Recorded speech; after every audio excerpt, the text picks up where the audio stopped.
Sometimes the people we trust most are the ones who twist the knife deepest. This is the story of how betrayal broke me, and how karma rebuilt me stronger than ever.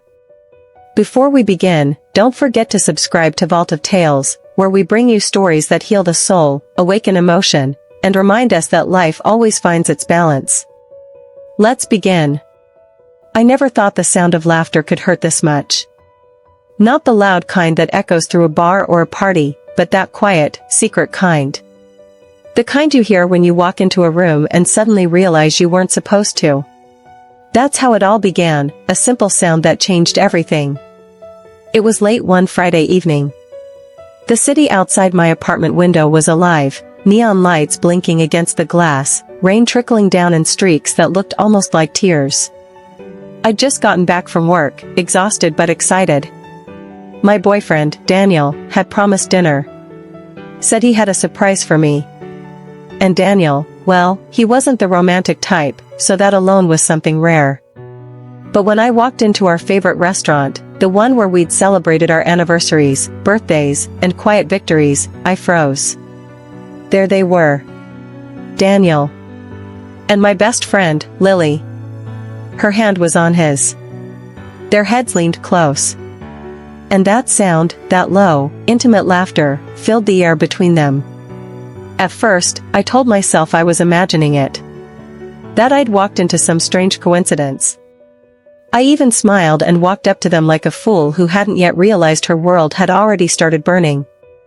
"Hey," I said, my voice trying too hard to stay steady. They both turned. Daniel's eyes widened, a flash of guilt he couldn't hide. Lily's smile faltered, the kind that dies halfway because the truth catches up too fast. "Oh my God, Emma," she said, her tone too bright, too fake. "We were just..." But she didn't finish. She didn't have to. Daniel couldn't even look me in the eyes. Something inside me, something soft and trusting, shattered right there under the restaurant's dim light. I wish I could say I screamed, threw a drink, made a scene. But I didn't. I just stood there. Completely still. Because when betrayal hits, it doesn't always come with fire. Sometimes, it comes like ice, slow, silent, and suffocating. I turned around and walked out. My heels clicked against the wet pavement, each step louder than the last, echoing against the rain-soaked streets. That night, I cried until my voice was gone. Cried for the years wasted. Cried for the trust I'd given so freely. Cried for the version of me that believed loyalty still meant something. Days passed. Then weeks. Neither of them reached out.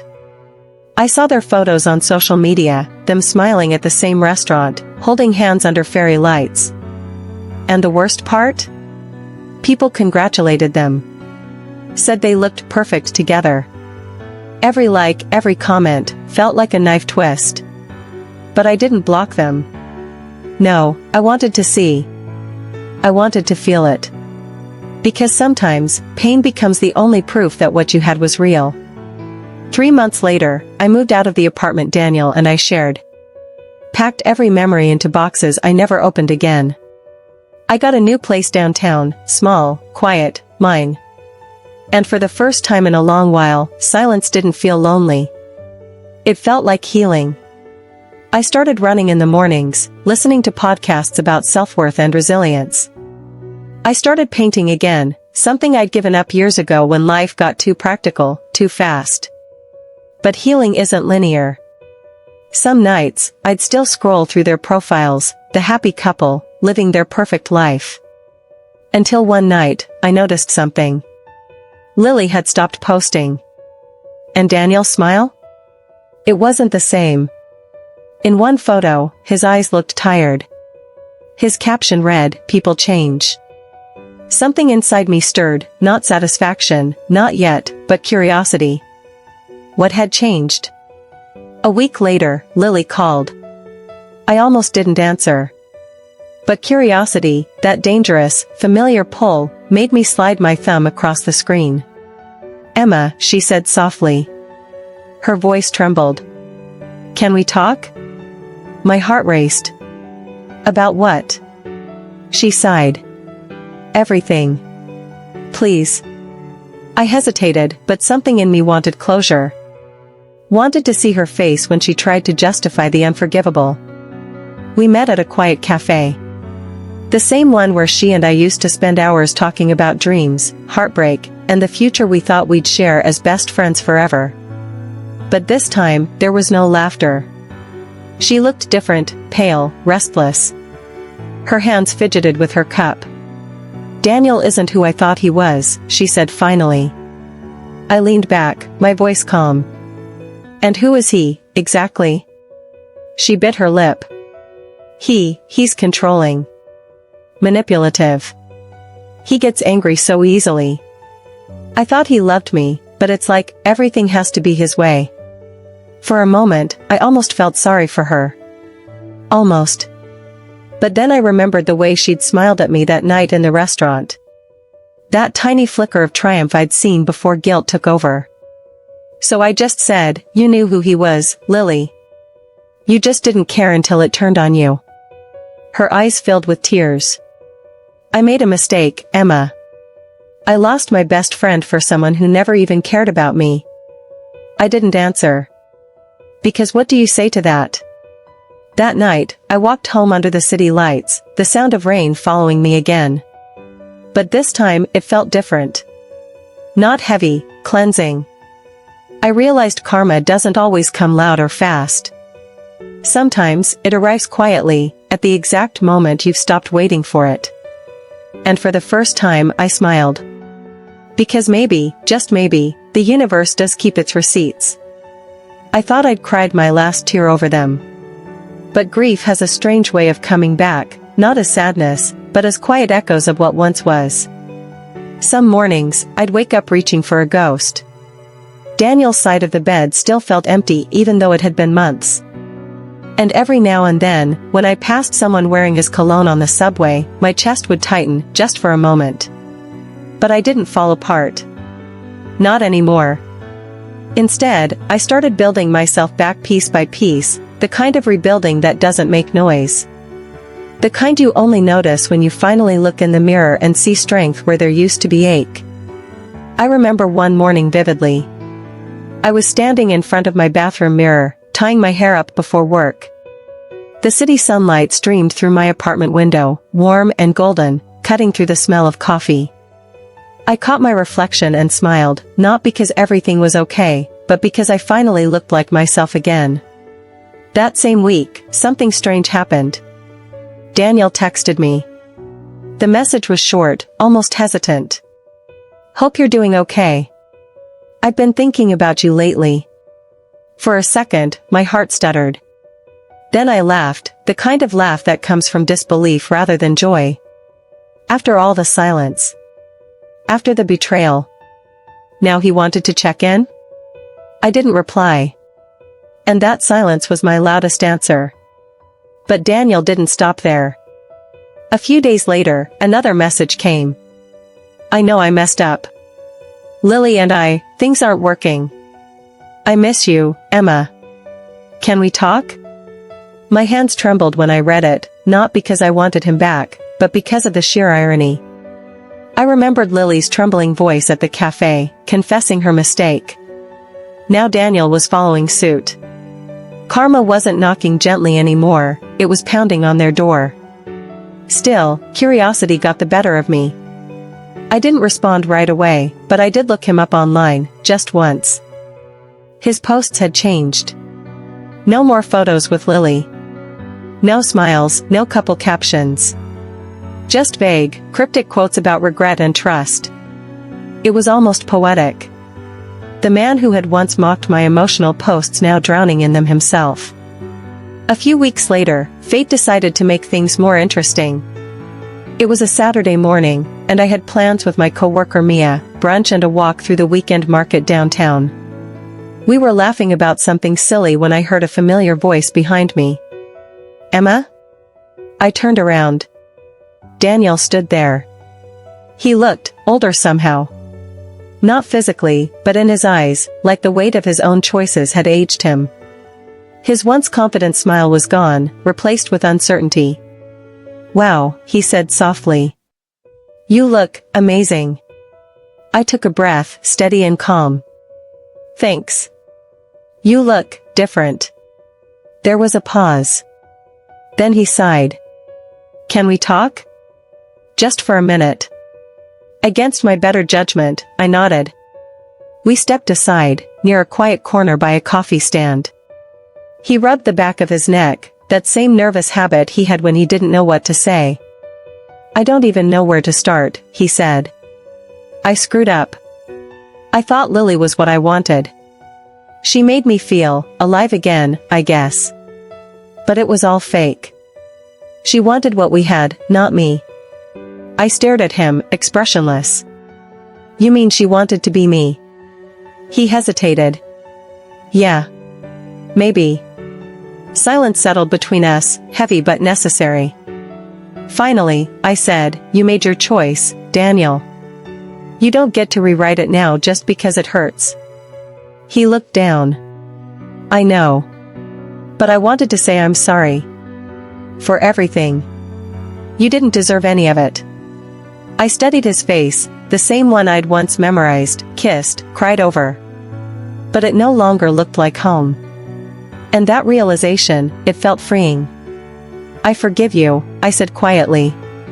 But not for you. For me. He looked up, eyes glistening. Does that mean? No, I interrupted gently. It doesn't mean anything. It just means I'm done carrying the weight of what you did. Then I turned and walked away. And as I did, I could almost hear the sound of something breaking, not in me, but in him. Later that evening, I got a message from Mia. She'd run into Lily at a bar across town. She looks rough, the text read. Like she hasn't slept in days. I didn't respond. Because by then, I'd learned that some stories don't need your reaction, only your distance.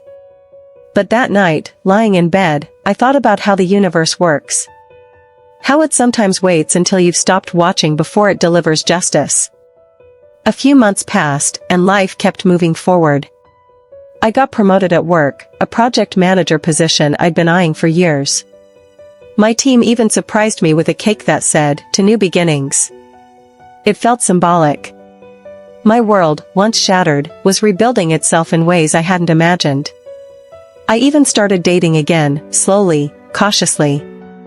Nothing serious, just coffee dates and honest conversations. It felt good to be seen again, without the shadow of Daniel and Lily hanging over me. But Karma's story wasn't done writing itself yet. It happened on a Tuesday. I was leaving the office late, the sky dimming into a soft orange hue, when my phone rang. Unknown number. I almost ignored it, but something made me answer. Hello? There was silence for a few seconds. Then, a familiar, broken voice. Emma, it's Lily. I froze. Her tone was desperate, shaky. I didn't know who else to call. I'm so sorry, I needed to hear your voice. What happened? I asked, cautiously.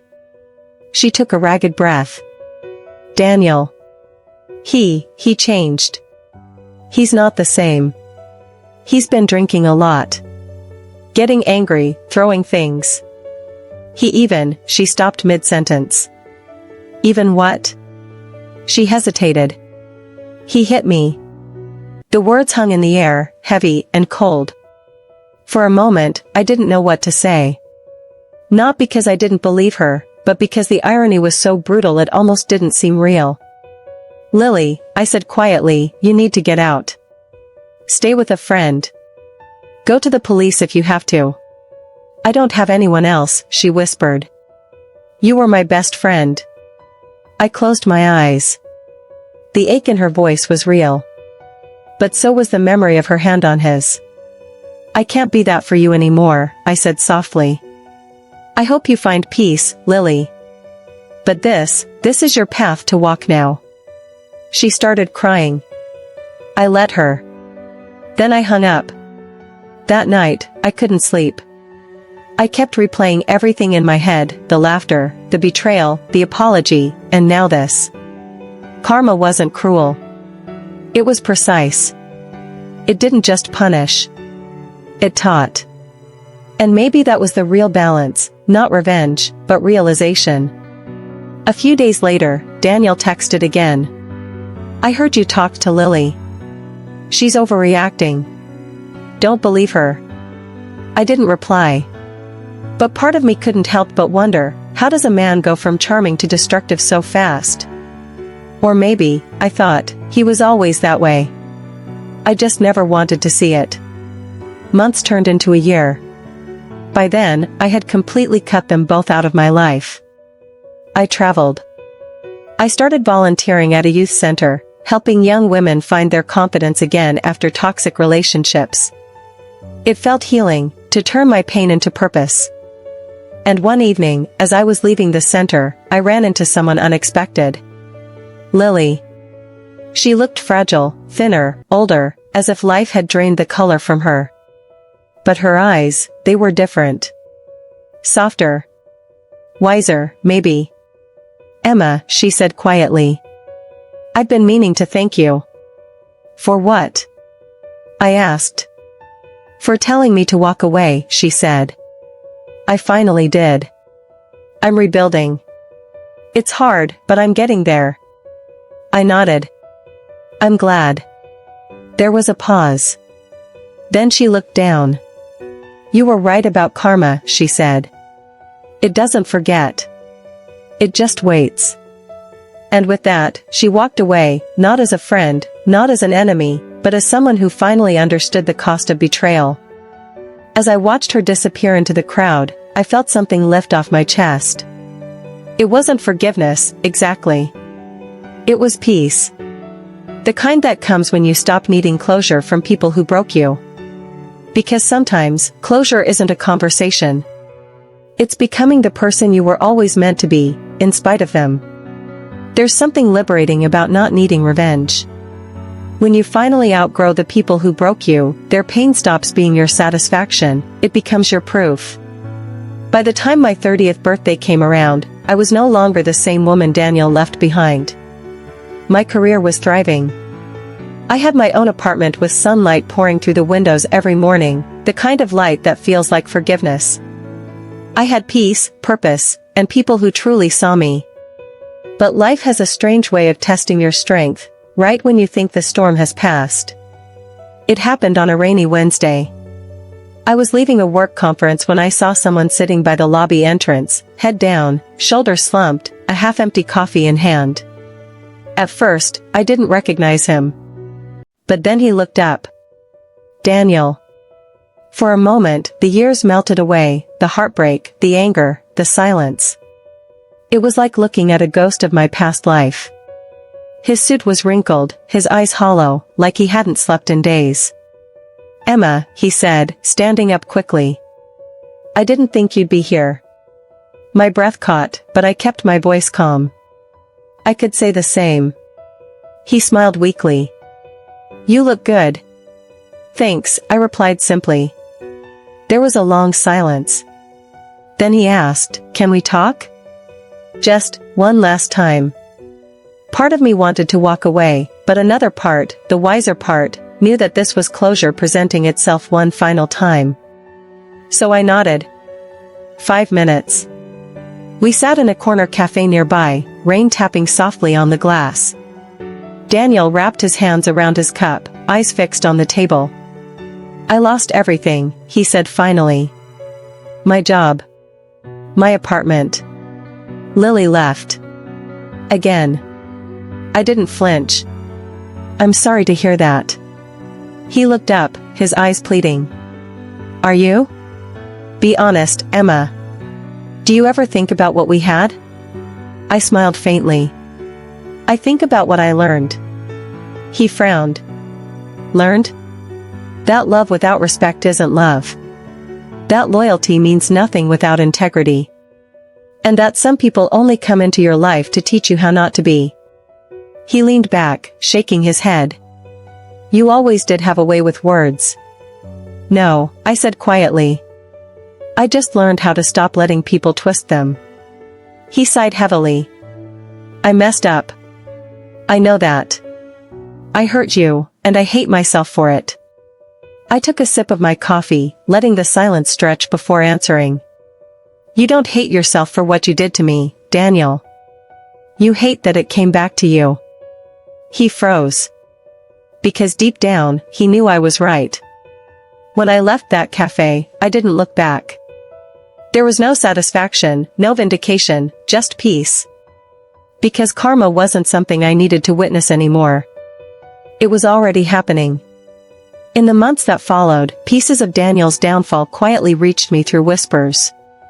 He'd been fired from his job after a major client scandal, something about dishonesty and manipulation. Lily had apparently left the city, rumored to be starting over somewhere far away. And Daniel? He'd vanished from social media entirely. At first, I didn't think much of it. But one evening, while scrolling through my messages, I found an email, one that made my chest tighten. Subject: I'm sorry. From Daniel Reed. The message was short. I don't expect forgiveness. I just want you to know that losing you was the biggest lesson of my life. I hope you're happy. You deserve everything I couldn't be. For a long time, I stared at the screen. Not in pain, but in realization. This was the man who once broke me. Now he was broken himself, not by my hands, but by his own choices. That's the thing about karma, it doesn't need you to deliver it. It works quietly, methodically, like gravity pulling every lie, every betrayal, back to where it came from. By then, I'd begun documenting my journey online. Not about Daniel or Lily, I never named them, but about healing, forgiveness, and rediscovering your worth after betrayal. To my surprise, people connected with it.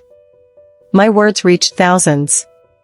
Messages poured in from strangers saying things like, "Your story gave me strength. I finally left my toxic relationship because of your video." And that was the moment I realized something powerful.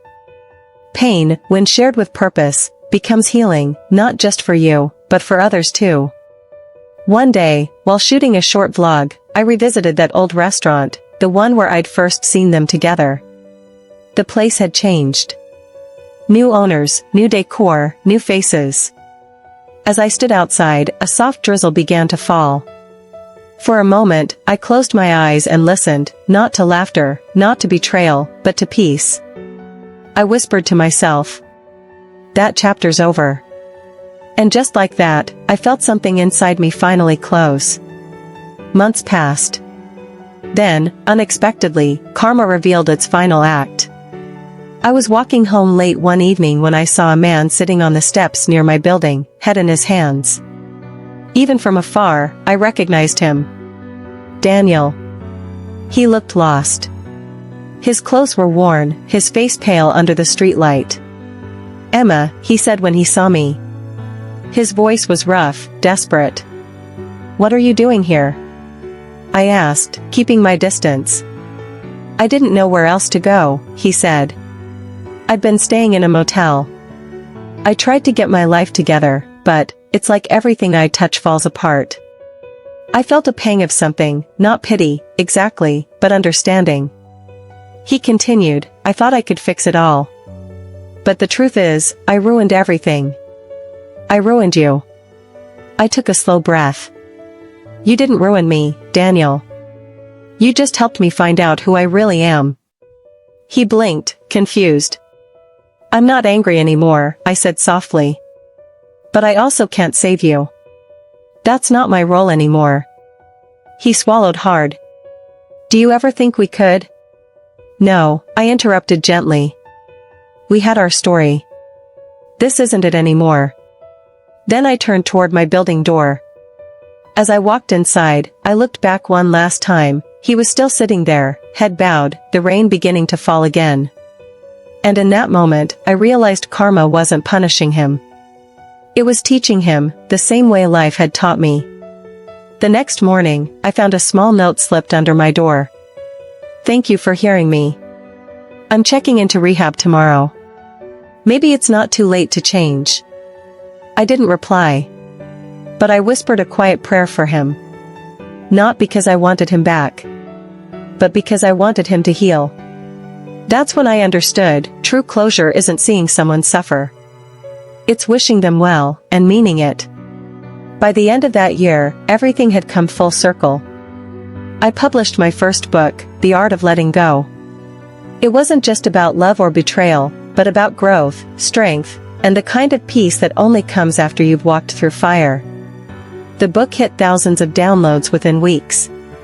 People began recognizing my name, not as the woman who'd been betrayed, but as the woman who rose from it. And one night, as I stood on my balcony overlooking the glittering city skyline, I thought about everything that had happened. Daniel. Lily. The pain. The healing. The karma. Every moment had been part of a design, one I couldn't see when I was breaking, but one that made perfect sense now. Because maybe karma isn't about destruction. Maybe it's about transformation.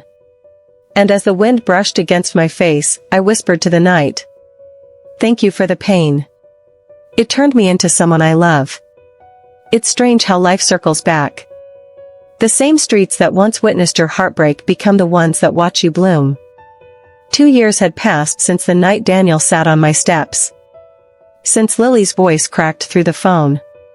Since my world fell apart only to rebuild itself, stronger and brighter than before. I often think about how much can change in just a few years, how people can disappear, how love can die, how wounds can turn into wisdom. Back then, I thought karma was about punishment. Now I know it's about balance. These days, my mornings start differently. No more waking up to silence heavy with memories. No more scrolling through social feeds that once hurt to see. Instead, I wake to the soft hum of the city and the smell of freshly brewed coffee. My walls are lined with photographs, not of people, but of places I've traveled. Each one tells a story of rediscovery. Bali. Lisbon. New York in winter. Each trip was a piece of the puzzle, little reminders that the world is bigger than the people who broke you. One evening, while cleaning out old boxes, I stumbled upon an envelope. Faded handwriting scrawled across the front, "To Emma." For a moment, my chest tightened. I knew that handwriting. Daniel. I sat down, unfolded the letter, and began to read. Emma. I don't know if this will ever reach you, but I wanted to say thank you. You were right, I had to lose everything to understand what I had. I'm sober now, working at a small firm, trying to rebuild. I don't expect forgiveness, but I wanted you to know you changed me. Daniel. I stared at the words for a long time. And then, I smiled, not out of nostalgia, but peace. Because for the first time, his name didn't sting anymore. It was just a memory, like a song you once loved that no longer hurts to hear. A few weeks later, I received an invitation to speak at a conference, Healing Through Storytelling. It felt poetic. The girl who once couldn't even say her story out loud was now being asked to share it on stage. When the day came, I stood before a room full of strangers, faces turned toward me, waiting. My voice trembled at first, but then it steadied. I used to think betrayal was the end of me, I began. But now I see it was the beginning. Sometimes the universe breaks you just enough to rebuild you stronger. And sometimes, the ones who hurt you the most are the ones who hand you your wings, without ever realizing it. The room was silent. Then, soft applause began, growing louder. And as I stepped off the stage, tears filled my eyes, not from sadness, but gratitude. After the event, a woman approached me. She looked nervous, holding her phone close like it was a lifeline. Your story, she said, voice shaking. It's mine too. I smiled softly. Then tell it. Don't hide it like it's shame. Turn it into light. She nodded, tears streaming down her face. And in that moment, I realized something profound. Pain shared becomes connection. And connection heals more than solitude ever could. Months later, while scrolling through my email one morning, a message caught my eye. Subject, you helped me more than you know. From, Lily. I hesitated before opening it. Emma. I'm living in another city now. I'm in therapy. I've learned to love myself again. I know I can never undo what I did to you, but I wanted to thank you for showing me what strength looks like. I hope one day we can meet again, even if just to say hello." For a long while, I stared at the screen. The old me would have deleted it immediately. But the woman I'd become, she felt only compassion. Because forgiveness isn't about erasing the past. It's about freeing yourself from it. So I replied simply, "I'm glad you're healing, Lily. I wish you peace." And I meant every word. That night, I sat by my window, the city lights glowing softly against the glass. I thought about everything, the laughter, the betrayal, the silence, the forgiveness. And I realized something powerful. All along, karma wasn't destroying them. It was transforming me. I've learned that karma isn't a thunderbolt crashing down. It's the quiet mirror that shows people who they really are. Daniel saw the reflection of the man he'd become, and changed. Lily saw the cost of envy, and began to heal. And I saw the truth about myself, that I was never broken, just growing. One Sunday morning, as I was filming a short clip for my channel, I said something that came straight from the heart. When someone betrays you, don't beg the universe for revenge. Just live well. That's how karma speaks, not through their pain, but through your peace. The video went viral. Thousands of comments poured in, people sharing their own stories of heartbreak and rebirth. And I realized this was my calling, not to dwell in pain, but to guide others through it. A few months later, I received another email. No subject line, no message, just a single photo attachment. It was a picture of a sunrise taken from a rehab center window. And in the corner, a short caption, "New beginnings. D." I didn't reply. But I smiled. Because sometimes, silence is the loudest blessing you can give someone. As time passed, life became beautifully simple. Mornings with coffee and sunlight. Evenings with books and laughter. Days filled with meaning rather than memories. And though I never saw Daniel or Lily again, their shadows no longer haunted me. They were simply chapters, necessary ones, in the story that led me here. I've come to understand that heartbreak isn't meant to destroy us. It's meant to strip away the illusions, to reveal who we truly are beneath the pain. Because sometimes, you have to lose love to find yourself. And sometimes, karma doesn't destroy, it redeems. Now, when people ask me if I believe in karma, I smile and say, I don't just believe in it. I've lived it. Because I have. And as the city hums outside my window tonight, I whisper to the version of me who once cried herself to sleep. You made it. You survived what was meant to break you. And that's the greatest revenge there is. If you've ever been betrayed, let this be your reminder. Don't chase vengeance. Don't seek validation from the ones who hurt you. Just heal. Grow. Shine so bright that they have to squint to remember why they ever dimmed your light. Because that's karma's truest form. Not destruction, but evolution. If the story touched you, make sure you like, you share, and subscribe for more. Thank you for watching.